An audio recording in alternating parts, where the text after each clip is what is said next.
Alright, side Dutch braid tutorial.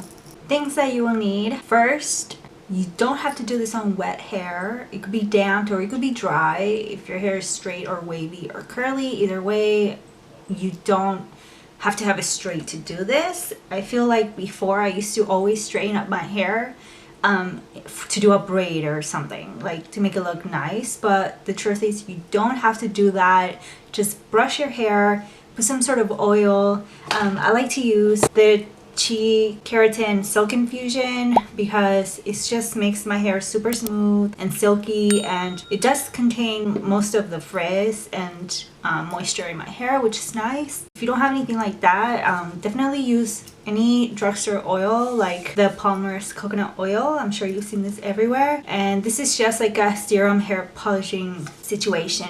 There's this hair polisher on it. And then once that's on your tips mostly, then we're gonna use a brush and we're gonna distribute that all over your hair. So yeah, this is my hair.